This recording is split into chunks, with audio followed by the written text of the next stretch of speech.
एक तरफ इंडिया का ईवी रिवॉल्यूशन, दूसरी तरफ एक mega scam. Gensol and BluSmart के फाउंडर्स जग्गी ब्रदर्स ने ईवी के लिए लिया गया पैसा अपने लग्जरी लाइफस्टाइल पर उड़ा दिया। Golf club worth 26 lakh rupees, 43 crore का फ्लैट इन दी कैमेलियाज और करोड़ों के फंड ट्रांसफर फैमिली अकाउंट्स में। भाई ये स्टार्टअप नहीं, स्कैम है। तो चलिए इस स्कैम की टेस्ला लेवल ब्रेकडाउन करते हैं।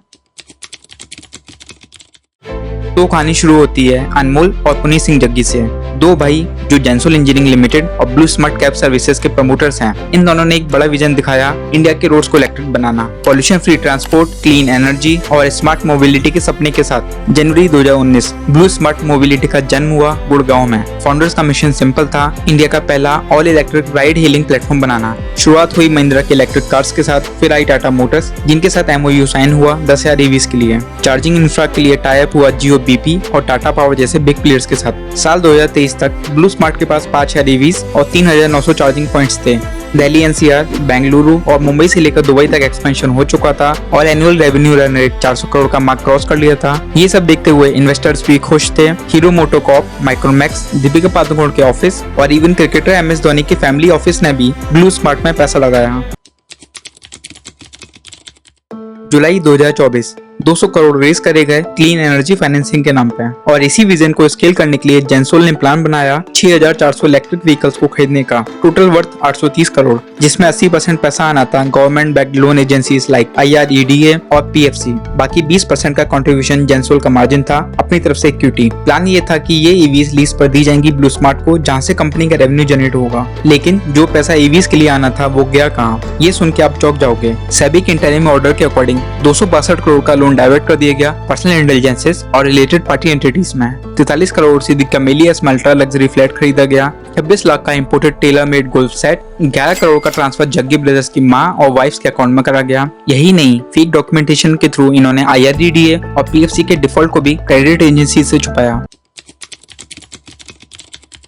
सेबी की इन्वेस्टिगेशन ने एक कॉम्प्लेक्स मनी ट्रेल को एक्सपोज किया, जिसमें जग्गी ब्रदर्स ने पब्लिक फंड्स का मैसिव मिसयूज किया। 50 करोड़ का लोन पहले गो ऑटो के through cab bridge ventures LLP को ट्रांसफर किया गया, जिसका यूज DLF का अल्ट्रा लग्जरी प्रोजेक्ट द कैमेलियाज में 43 करोड़ का फ्लैट खरीदने में हुआ। फ्लैट उनकी मदर के नाम पर लिया गया। इसके बाद 40 करोड़ गो ऑटो से वैलरी सोलर इंडस्ट्रीज को दिया गया। वैलरी ने फिर 39 करोड़ जग्गी ब्रदर्स को ट्रांसफर किए, जिसमें 26 करोड़ अनमोल को दिए गए और 13 करोड़ पुनीत को। सबसे शॉकिंग बात ये थी कि वैलरी का 99% शेयर होल्डिंग एक एक्स जेंसोल एम्प्लॉय ललित सोलंकी के नाम पर था। मतलब पूरा सेटअप पहले से डिजाइन किया गया था ताकि पैसा इजिली डाइवर्ट किया जा सके। सेबी ने ये भी ऑब्जर्व किया कि वैलरी मोस्टली जेंसोल के शेयर्स में ही ट्रेड करती थी, लगभग 99%, जो क्लियरली सर्कुलर ट्रेडिंग और फंड राउंड ट्रिपलिंग का सिग्नल देता है। यह पूरा स्ट्रक्चर जग्गी ब्रदर्स ने इस तरह से बनाया ताकि पैसे का असली सोर्स ट्रेस ना हो पाए और आराम से पर्सनल लग्जरीज और अलग इन्वेस्टमेंट में उसका यूज कर सके।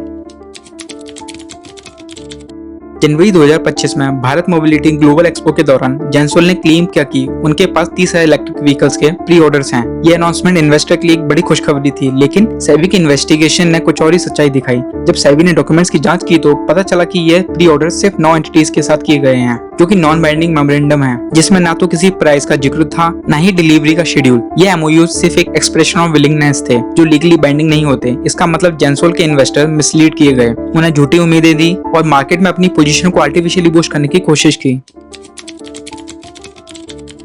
सेबी की इन्वेस्टिगेशन के दौरान नेशनल स्टॉक एक्सचेंज के एक ऑफिशियल ने अप्रैल 9, 2025 को जेंसोल के पुणे के चाकन एरिया में स्थित EV मैन्युफैक्चरिंग प्लांट को सरप्राइज इंस्पेक्शन किया। वहां पहुंचने पर उन्हें सिर्फ 2-3 लेबर मिले और कोई भी मैन्युफैक्चरिंग एक्टिविटी नहीं हो रही थी। जब ऑफिशियल ने इलेक्ट्रिसिटी बिल्स की डिटेल मांगी तो पता चलता है कि दिसंबर 2024 में महावितरण द्वारा बिल्ड अमाउंट सिर्फ 1,57,000 रुपए था, जो एक एक्टिव मैन्युफैक्चरिंग प्लांट के लिए काफी कम है। ये सब देखकर साफ हो गया था कि प्लांट में कोई भी प्रोडक्शन नहीं हो रही है और ये सिर्फ एक फकैट था इन्वेस्टर को दिखाने के लिए। सेबी ने अनमोल और पुनीत जग्गी को सिक्योरिटी मार्केट से बैन कर दिया है। जेंसोल का स्टॉक ऑलरेडी 84% गिर चुका है और ब्लू स्मार्ट के फ्यूचर पर भी बड़ा सवाल है। रिपोर्ट्स के मुताबिक वो अब उबर का फ्लीट पार्टनर बनने वाला है। ये सिर्फ एक स्कैम नहीं है, ये एक वार्निंग है। स्टार्टअप इकोसिस्टम में ट्रांसपेरेंसी कितनी इंपॉर्टेंट है। जब ट्रस्ट टूटता है तो इन्वेस्टर का कॉन्फिडेंस भी क्रैश हो जाता है। आपको क्या लगता है, क्या जग्गी ब्रदर्स को सही सजा मिलेगी? कमेंट करके जरूर बताइए। वीडियो पसंद आया हो तो लाइक करो, शेयर करो और वर्ल्ड आकाश को सब्सक्राइब जरूर करिए।